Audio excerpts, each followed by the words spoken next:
नमस्कार, स्वागत है आप सभी का हमारी इस बेहद खास पेशकश में। और नेशनल न्यूट्रिशन वीक हम मना रहे हैं इस पूरे हफ्ते, और इसी के चलते हेल्दी पॉकेट और वेल्दी पोर्टफोलियो हमारी एक खास पेशकश, जहां पर हम बात कर रहे हैं आपके फाइनेंशियल पोर्टफोलियो में तमाम तरह के हेल्दी एलिमेंट्स की जो होने चाहिए।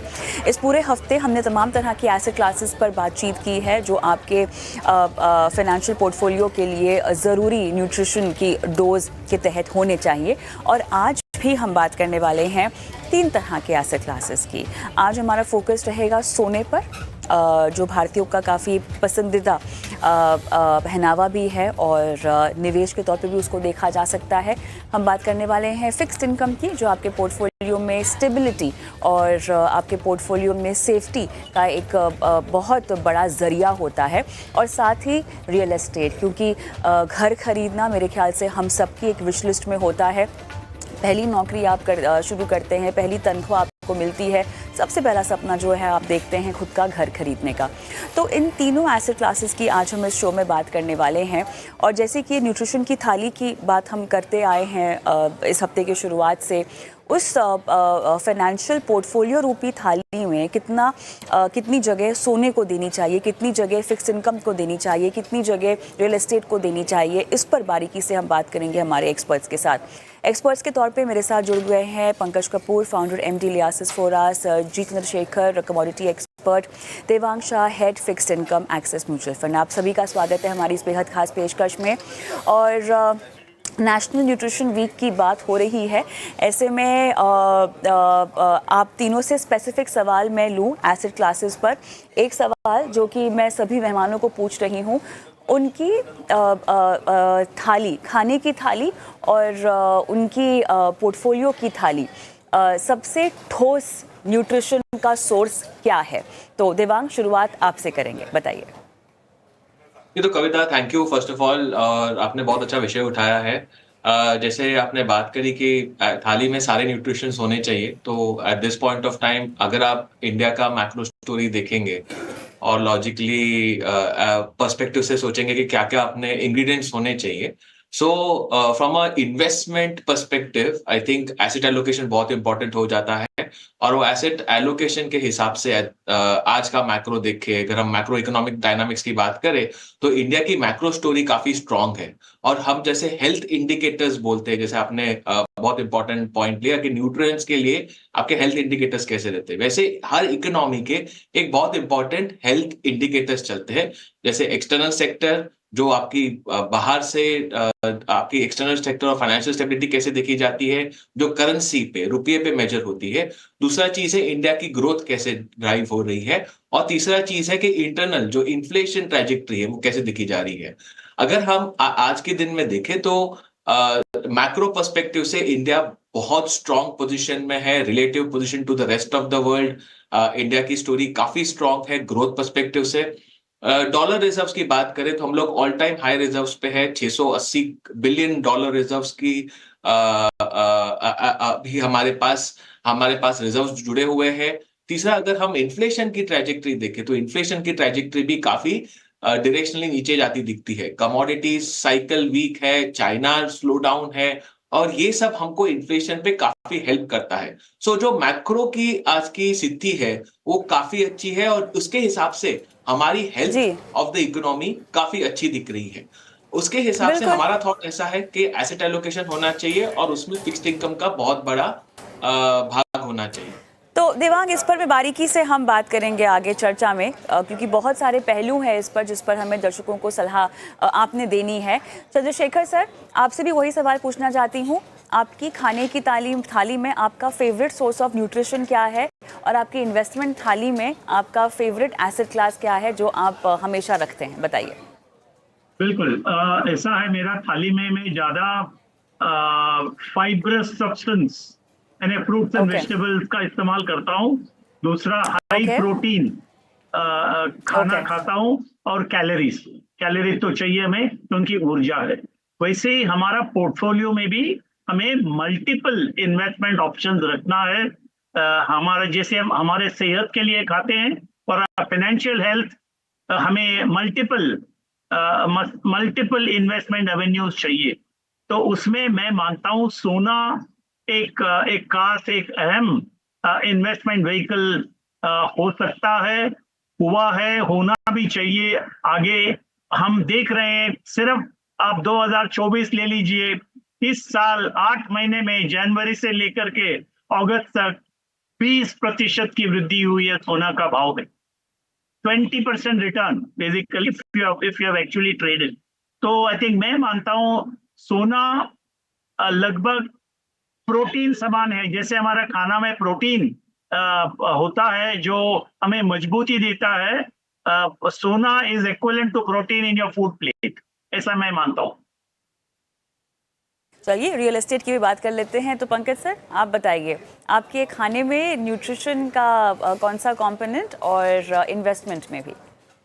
देखिए, आई एग्री करता हूँ कि प्रोटीन भी उतना ही ज़रूरी है, कार्बोहाइड्रेट भी ज़रूरी है और फाइबर भी ज़रूरी है। तो ये तीनों ही मेरे खाने में रहते हैं। एक समय से खाना है और न्यूट्रिशन खाना है, उसकी बहुत ज़रूरी है, और हेल्थ पे ज़्यादा ध्यान देना है। ये एक समय की सबसे बड़ी सीख है जो सामने उभर के आ रही है। तो ये चीज़ है। और इसके साथ साथ अगर आप इन्वेस्टमेंट के पॉइंट ऑफ व्यू से देखिए तो आज के दिन रियल एस्टेट एक तरीके का मोस्ट प्रोग्रेसिव जो है एसेट क्लास उभर के आया है। और उसका रीज़न है कि कोविड के बाद से जिस तरीके की तेजी आई है, और ये एक पहली बार ऐसा वक्त है जहाँ पे सेल, सप्लाई और प्राइस तीनों बढ़ रहे हैं। और इसका एक मेजर रीज़न ये है कि हमारा प्राइस प्रोडक्टिव है, रिफॉर्म्स काफ़ी हो गए हैं। रेरा के आने के बाद जो डिफ़ॉल्ट की प्रोबेबिलिटीज थी वो कम हो गई है। इंटरेस्ट रेट्स हालांकि थोड़े बढ़ गए कोविड से अभी तक, लेकिन फिर भी वो उस लेवल को ब्रीच नहीं हुए कि उसका इम्पैक्ट सेल्स के ऊपर पड़े। अफोर्डेबिलिटी आज भी अच्छी है, रेंटल्स भी बढ़ते हुए आपको दिखाई दे रहे हैं। तो ये एक ऐसा समागम वाला वक्त है जहाँ पे सेल्स, सप्लाई और प्राइस तीनों बढ़ रहे हैं। तो इससे अच्छा प्रोडक्टिव मार्केट नहीं है कि ये एक निवेशक के लिए भी अच्छा है, और एक जो आदमी जिसको अपने घर की ज़रूरत है और वो रहने के लिए घर खरीदना चाहता है, उसके लिए भी एक सबसे सही समय है। तो इस पॉइंट ऑफ व्यू से मैं देखता हूं कि एक रियल एस्टेट इस वक्त जिस स्टेज पे खड़ा हुआ है, एक बहुत ही प्रोग्रेसिव और प्रोडक्टिव स्टेट है उसकी। तो चलिए, अब ये बहुत अच्छी तरीके से इस्टेब्लिश हो गया है कि तीनों तरह की एसेट क्लासेस आपके पोर्टफोलियो के लिए ज़रूरी होती है। लेकिन अब सवाल यहाँ पर ये है कि कोई भी न्यूट्रिशन का ज़रिया अगर आप ज़्यादा खा लें तो आपका हाजमा ख़राब हो जाएगा, अगर आप कम खाएं तो आप कुपोषित रह जाएंगे। तो किस मात्रा में आपके पास ये होने चाहिए अपने पोर्टफोलियो में, ये मेरे ख्याल से एक बहुत बड़ा सवाल है, और अक्सर जो इन्वेस्टर्स होते हैं यही मार खा जाते हैं। फिक्स्ड इनकम से मैं शुरुआत करती हूँ।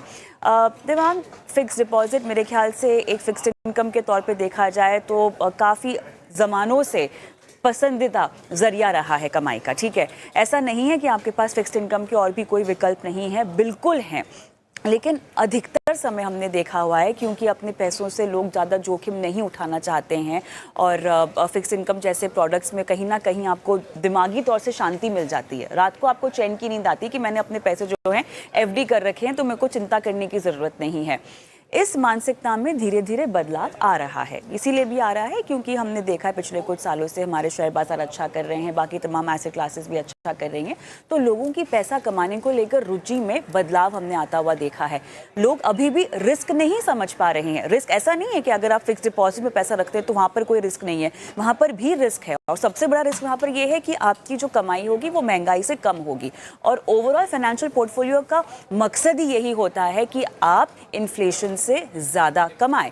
तो ऐसे में अब फिक्स्ड इनकम को देवांग मुझे समझना हो तो किस किस रूप में जगह देनी चाहिए और कितनी देनी चाहिए, क्योंकि आपकी लाइफ स्टेजेस जैसे बदलती हैं ना, वैसे वैसे आपका exposure towards an asset class भी बदलता है, और बदलना भी चाहिए। देवांग, तो कविता, आपने काफी चीजें कवर करी ऑलरेडी, और आपने ऐसे बोला कि जैसे एज फैक्टर, हमारे इन्वेस्टमेंट होराइजन, जो अपनी इन्वेस्टमेंट कितने टाइम के लिए करनी है, और तीसरी चीज हमारे गोल्स क्या है। तो ये तीनों चीजों को लेकर एक्चुअली एसेट एलोकेशन डिसाइड किया जाता है। फिक्स्ड इनकम को लेकर अगर आप सोचेंगे, मेरा पर्सपेक्टिव पूछेंगे, तो पहले तो अपना investment horizon horizon is a very very important criteria, और आपकी रिटर्न एक्सपेक्टेशन जो गोल है कि मुझे किस चीज के लिए चाहिए, सेफ्टी के लिए पैसा है। आपने अपने इंटरव्यू के पहले प्रोग्राम की शुरुआत में बोला था कि फिक्स्ड इनकम एक ऐसा एसेट क्लास है जो इन्वेस्टर को बहुत सेफ्टी तरीके से यूज किए जाते हैं। सो हमारा पर्सपेक्टिव ऐसा है कि आज की सिचुएशन में मैक्रो डायनामिक्स देख के, जहां पे इंटरेस्ट रेट कट की बहुत ज्यादा प्रोबेबिलिटी है, हमने सुना है फेड रेट कट चालू होंगे नेक्स्ट महीने से।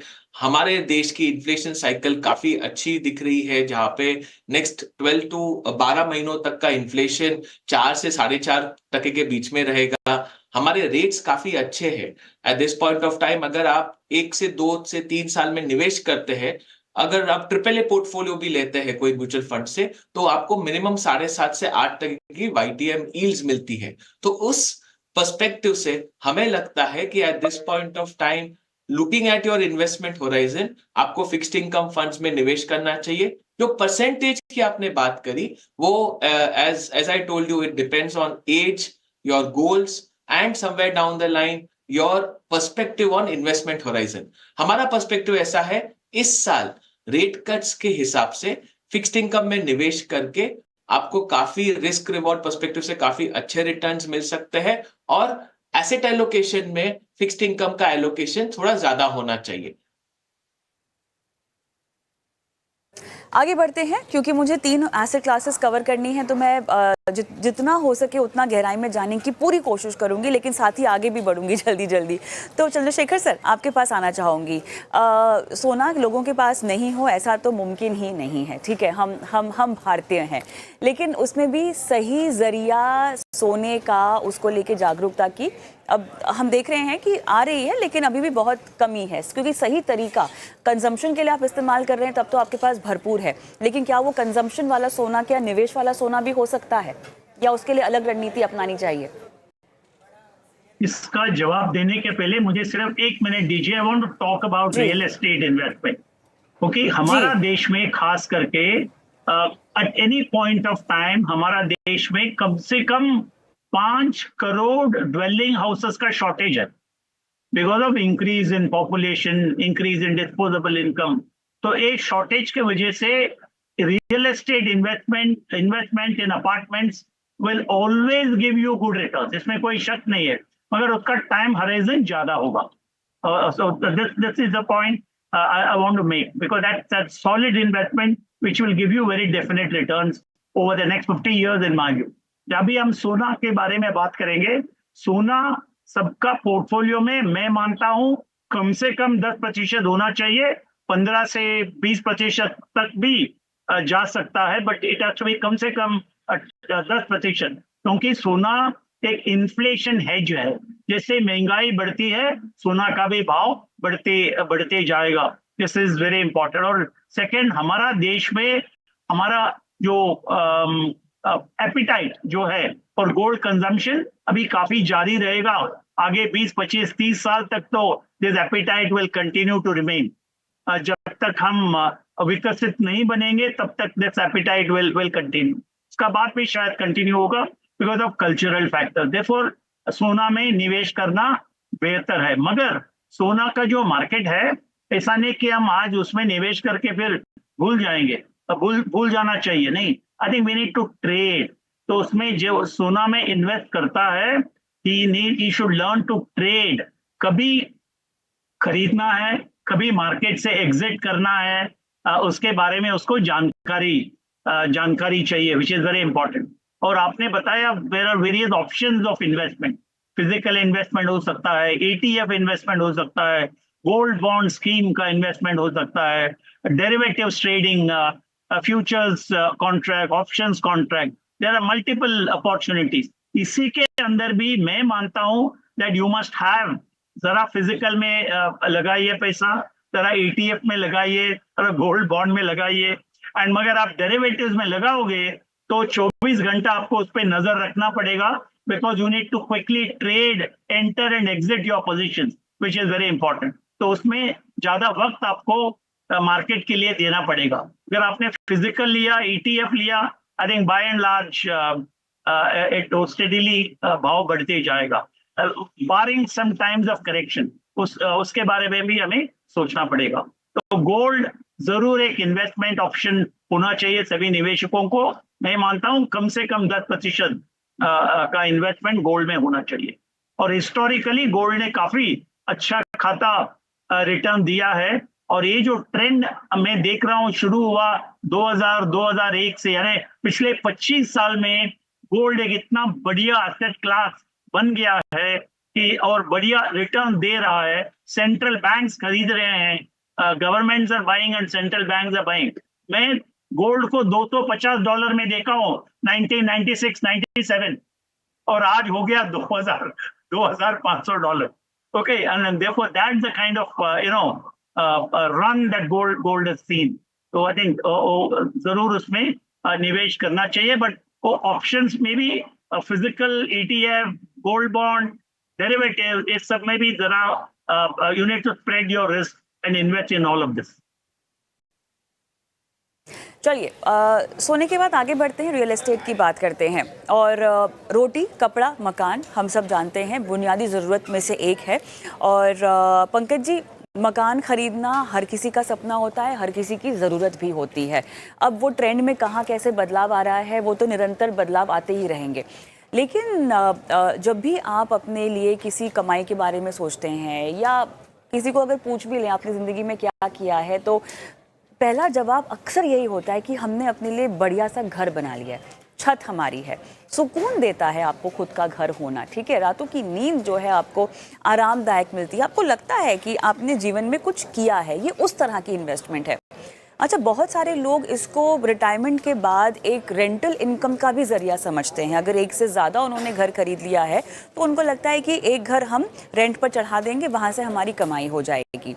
अब सवाल यही है कि अब इतने सारे अगर हमारे पास इन्वेस्टमेंट इंस्ट्रूमेंट्स हैं, हम इसी शो में देख लीजिए फिक्स्ड इनकम की बात कर रहे हैं, सोने की बात कर रहे हैं, रियल एस्टेट की बात कर रहे हैं, इससे पहले हमने इक्विटी की बात की है और बाकी तमाम विकल्पों की बात की है। रियल एस्टेट को कितनी जगह दे?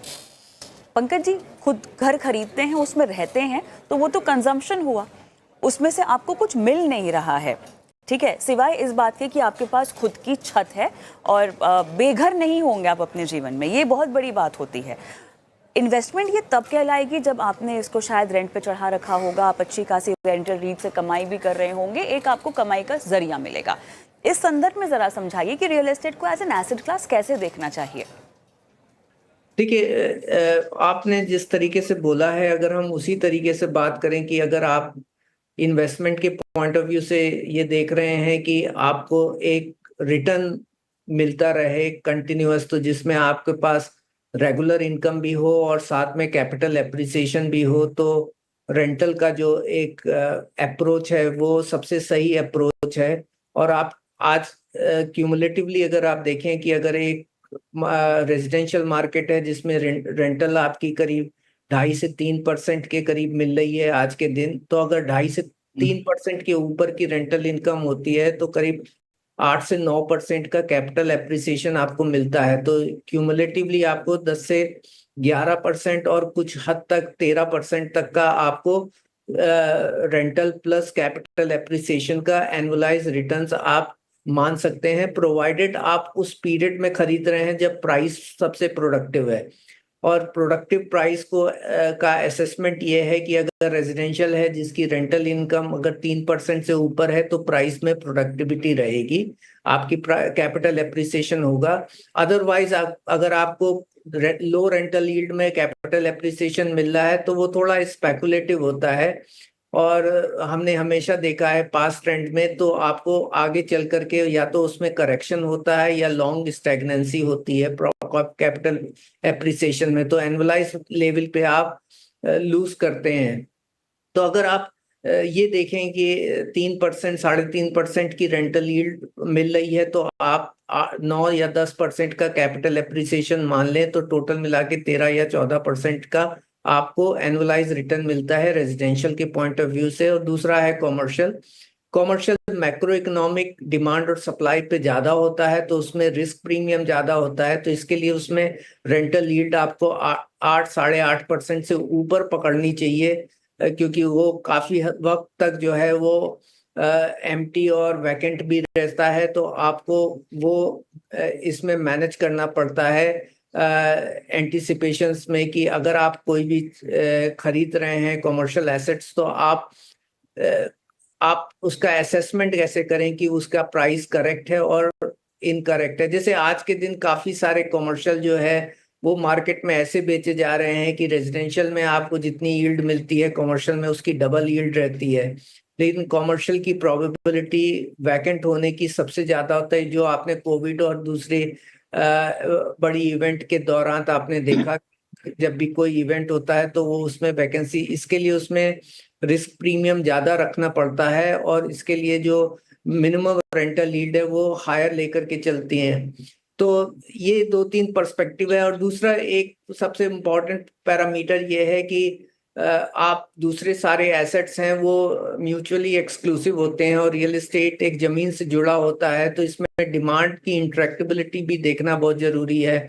आंखें बंद करके घर ना खरीदे, अगर वो लोकेशन हैबिटेबल नहीं है, एंड यूज नहीं हो सकता है, तो रेंट पे भी नहीं जाएगी और उसमें कैपिटल एप्रिसिएशन की भी प्रोबेबिलिटीज कम होती हैं। तो ये कुछ एक पैरामीटर्स हैं जिसके थ्रू आप देख सकते हैं। और एसेट एलोकेशन के पॉइंट ऑफ व्यू से कहना बहुत डिफिकल्ट है कि आप 10% इसमें डेडिकेट करें और कि 20% करें, क्योंकि आज के दिन एक अच्छा वायबल रियल एस्टेट रेजिडेंशियल जो है वो आपको करीब 80 लाख से 1 करोड़ के नीचे के प्राइस ब्रैकेट में पड़ता है। तो अगर 80 लाख और 1 करोड़ का प्राइस ब्रैकेट में अगर हम ले रहे हैं, कोई निवेश चाहता है, तो उसकी एक मिनिमम इनकम होगी और उसके बेसिस पे उसका एलोकेशन सेट हो पाएगा। अनलाइक आपके स्टॉक्स हैं या फिर गोल्ड है जिसमें आप के पास ऑप्शंस रहता है कि आप अपनी इनकम का एक परसेंटेज उसमें डेडिकेट कर सकते हैं। रियल एस्टेट के अंदर आपके पास थोड़ी लिमिटेशन है कि आपकी अगर इनकम ज्यादा है तो आप शायद उसका 20% तक डेडिकेट कर सकते हैं, लेकिन अगर इनकम कम है तो हो सकता है कि आप फिर चुने कुछ लिस्टेड डेवलपर के स्टॉक्स को या फिर आप चुने रीट्स को। एक दूसरा ऑप्शन भी उभर के आया है, लेकिन एक फिजिकल रियल एस्टेट में निवेश करने के लिए एक एंट्री बैरियर है, क्योंकि वो वायबल जो रियल एस्टेट है और progressive and productive real estate है उसकी आपकी मिनिमम एवरेज कॉस्ट आप आज के दिन 50 लाख के ऊपर है। 50 से 1 करोड़ का ब्रैकेट होगा तब आपको एक हैबिटेबल लोकेशन में एक वायबल अच्छा सा घर मिलेगा और अगर आप उसमें निवेश करेंगे तो एक प्रोडक्टिव जो है आपका निवेश होगा। लैंड एक तरीके का नया एसेट्स क्लास उभर के आया है टायर 2 टायर 3 सिटीज में, और लैंड में भी निवेश से आपको अच्छे रिटर्न्स मिलते हैं, लेकिन आप ऐसा जरूर देखिए कि सिटी से बहुत दूर ना जाएं, ऐसी जगह जाएं जहां इंफ्रास्ट्रक्चर कनेक्टिविटी अच्छी है और वो लैंड आपकी इंटरेक्टिव है पॉपुलेशन के साथ, नो मैंस लैंड से थोड़ा दूर रहें। तो अगर आप इस तरीके से अपना चुनाव करेंगे तो आप एक अच्छा रियल एस्टेट चुन सकते हैं एक निवेश के पॉइंट ऑफ व्यू से। बिल्कुल, काफ़ी बेहतरीन तरीके से, काफ़ी विस्तार से आपने तमाम बातें सामने रखी हैं, कहाँ कमाई हो सकती है, कहाँ निवेश करना चाहिए। रियल एस्टेट प्रॉपर्टी एक ऐसा मुद्दा है जिसमें निवेश करने के लिए आपके पास खुद एक अच्छा खासा कॉर्पस होना चाहिए, और इसीलिए हम देखते हैं कि रियल एस्टेट में निवेश करने के लिए, प्रॉपर्टी खरीदने के लिए लोग अलग से फाइनेंशियल प्लानिंग करते हैं और बाकी तमाम एसेट क्लासेस जिनकी हम बात कर रहे हैं उस पर निर्भर होते हैं कि वहाँ की कमाई से रियल एस्टेट में निवेश किया जाए। बहरहाल अब चर्चा को थोड़ा सा ट्रेंड्स की ओर हम लेकर जाते हैं और फिलहाल के मौजूदा ट्रेंड्स में कहाँ कैसे जगह देनी चाहिए अपने पोर्टफोलियो में, क्योंकि ज़रूरी सब है और किस मात्रा में रखने चाहिए वो हमने समझ लिया है, लेकिन ट्रेंड अभी का और आने वाले वक्त का क्या है वो समझते हैं। देवांग, ब्याज दरें घटने का सिलसिला सब उम्मीद लगाए बैठे हैं, बस जैसे कि अब आगाज़ ही होने वाला है उसका। सवाल यही है कि जब ब्याज दरें घटना शुरू होंगी तो 25-50 जितने बेसिस पॉइंट की होंगी, 1 से ज़्यादा होंगी, कितनी होंगी उस पर अब सवाल है। लेकिन कहीं ना कहीं अगर ये रेट कट का रिजीम अब शुरू हो जाता है, क्योंकि अक्रॉस एसेट क्लासेस हम देख रहे हैं कि लोगों की कमाई हो रही है, ठीक है, ऐसा हो रहा है कि आप जहां भी पैसे लगाएं ना, वहां पर आपकी कमाई हो रही है, वहां पर आपको मुनाफा हो रहा है। लेकिन अब इस स्थिति में जहां पर एक रेट कट रिजीम शुरू हो जाएगा, इक्विटी में आपकी कमाई हो रही है, डेट में भी कमाई होने का अभी भी मौका है, मुझे अपने पोर्टफोलियो में स्थिरता लाने के लिए क्या रणनीति अपनानी चाहिए? बहुत केस स्पेसिफिक है, मैं जानती हूँ, बहुत सारी चीज़ें अलग अलग फैक्टर्स पर डिपेंड करती है, लाइक आपकी रिस्क एपेटाइट क्या है, आप किस तरह की कंफर्ट पोजीशन में हैं अपने फाइनेंशियल गोल्स को लेकर। लेकिन मैं बेस्ट सिनेरियो यहाँ पर अपने लिए चाहती हूँ, अगर रेट कट शुरू हो जाए तो मुझे मेरे डेट पोर्टफोलियो में फ़ायदा हो।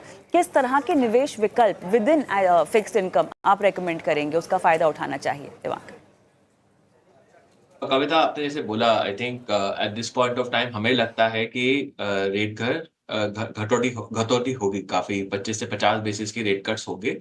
और हमारा पर्सपेक्टिव ऐसा है एक्चुअली कि इन्फ्लेशन साइकिल देख के, जहाँ पे हमें 4 साढ़े 4 का इन्फ्लेशन दिखता है, इंडिया रेट 6.5 पे काफी हाई है।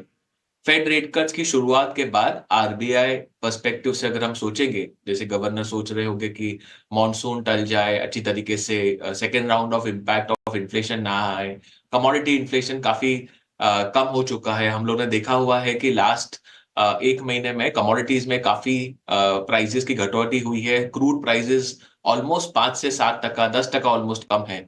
सो हमारा पर्सपेक्टिव ऐसा है कि रेट कट की स्पेस ओपन अप होगी। जैसे ही rate cut space open up होती है, म्यूचुअल फंड्स एक बहुत अच्छा तरीका है निवेश करने का, जिसमें इन्वेस्टर्स को जो कैपिटल गेन्स मिलेंगे, अगर उन्होंने ड्यूरेशन फंड्स में इन्वेस्ट करा हुआ है, तो वो कैपिटल गेन्स की पॉसिबिलिटी हो सकती है, और जो पर्सपेक्टिव से उनको बेहतर रिटर्न्स दे सकते हैं। सो हमारा थॉट प्रोसेस ऐसा है कि at this point of time अगर उनको फिक्स्ड इनकम साइकिल कैप्चर करनी है, जहां पे उनको वो रेट साइकिल पे व्यू लेके रेट घटौती जो होने वाले हैं, जो 25 से 50 बेसिस के रेट कट्स होंगे, अगर उससे बेनिफिट करने के लिए पोर्टफोलियोज में डेट फंड्स की एलोकेशन होनी चाहिए। डेट फंड्स में बहुत सारे फंड्स रहते हैं, सेबी ने काफी अच्छी तरीके से क्लासिफिकेशन करे हुए हैं फंड्स के।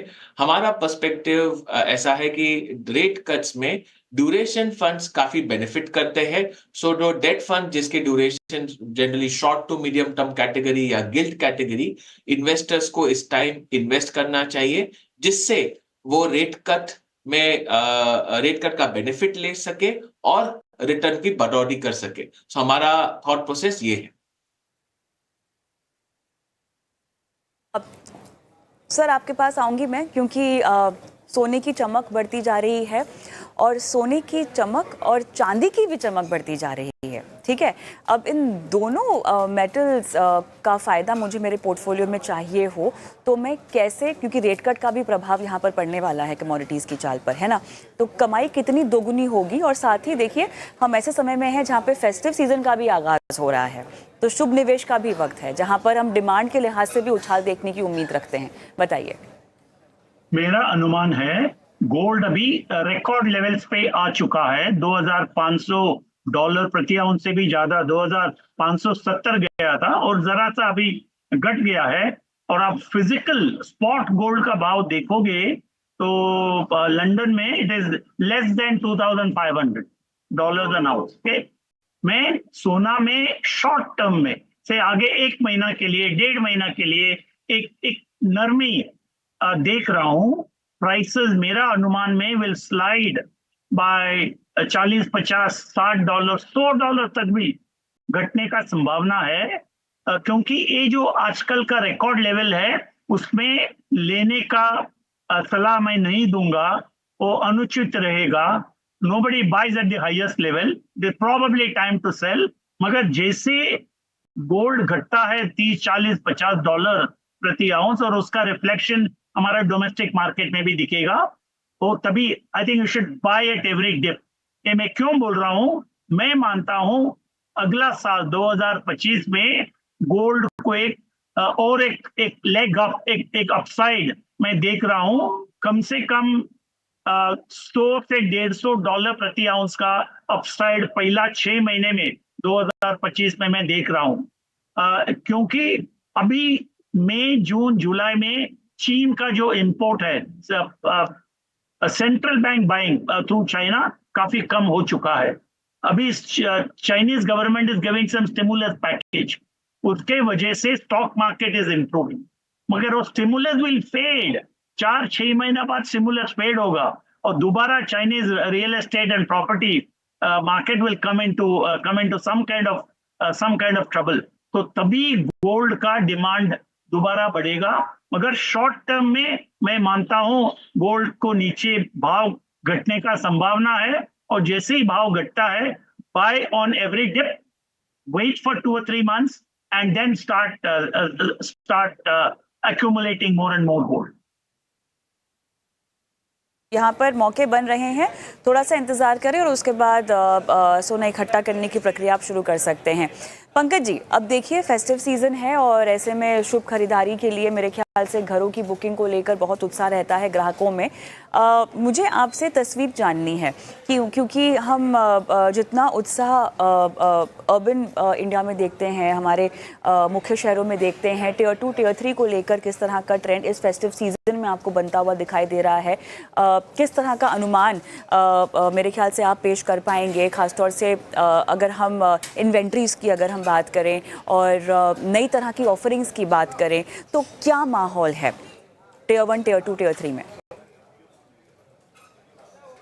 उससे बात कर रही हैं? जी पंकज जी, जी पंकज जी, आवाज आ रही है?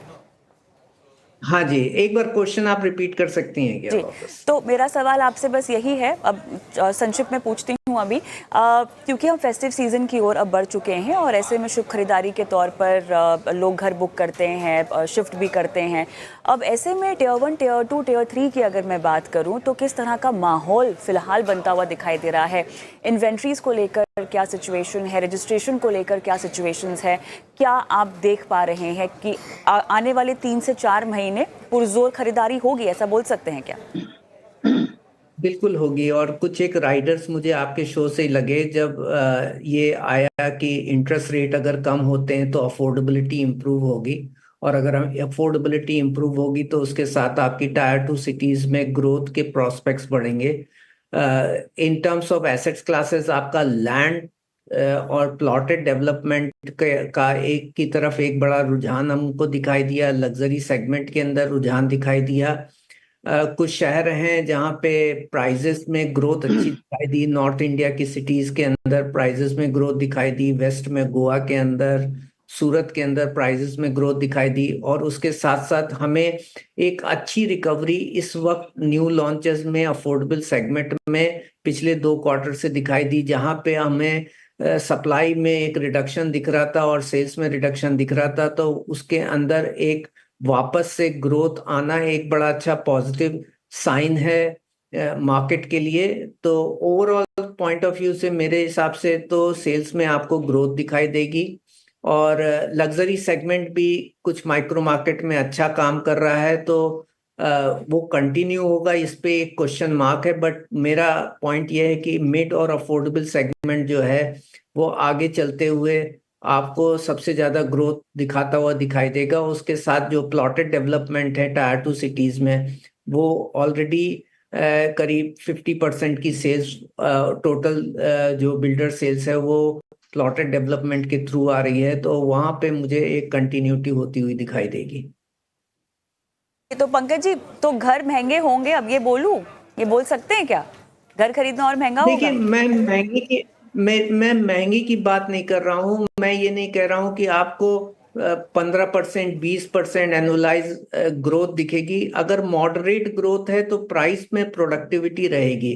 तो अगर आप जो आपकी प्राइस ग्रोथ अगर ज्यादातर शहरों के अंदर देख लीजिए तो वो 6% 7% रही है, और कुछ एक शहर हैं जहाँ पे 9% और 10 या 11% की ग्रोथ दिखाई दी, और वो शहर जहाँ पे ज्यादा ग्रोथ दिखाई दी वहां पे आपकी सप्लाई के थोड़े बहुत कंस्ट्रेंट्स दिखाई दिए। एवरेज में 6 से 7% की ग्रोथ इस वक्त दिखाई दे रही है, जो स्पेकुलेटिव नहीं है। मैं ये नहीं बोलता हूँ कि सोना जिस तरीके से चढ़ गया तो उसमें एक नरमी की बात आएगी।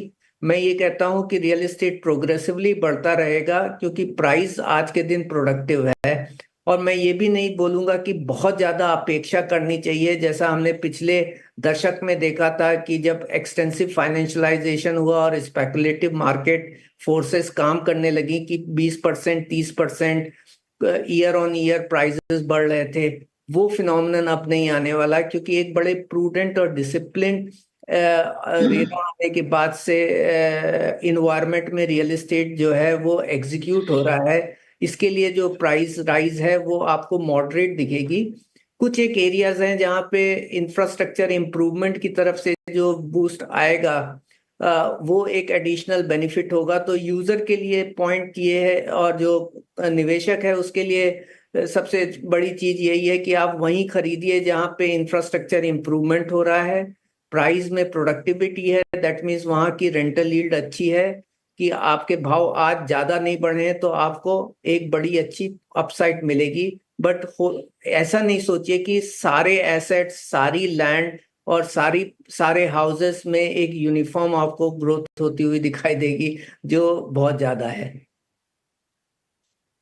और राइट, चलिए काफ़ी सारे एंगल्स और काफ़ी सारे पहलू हमने इस चर्चा में कवर कर लिए हैं, लेकिन फिलहाल मेरा समय समाप्त हो चुका है इस डिस्कशन में। बहुत बहुत धन्यवाद दिवांग आपका, चंद्रशेखर सर आपका और पंकज आपका समय निकाला और इतनी बारीकी से सभी एसेट क्लासेस पर अपनी राय रखी और दर्शकों का मार्गदर्शन किया। धन्यवाद। चलिए इसी के साथ हम इस पेशकश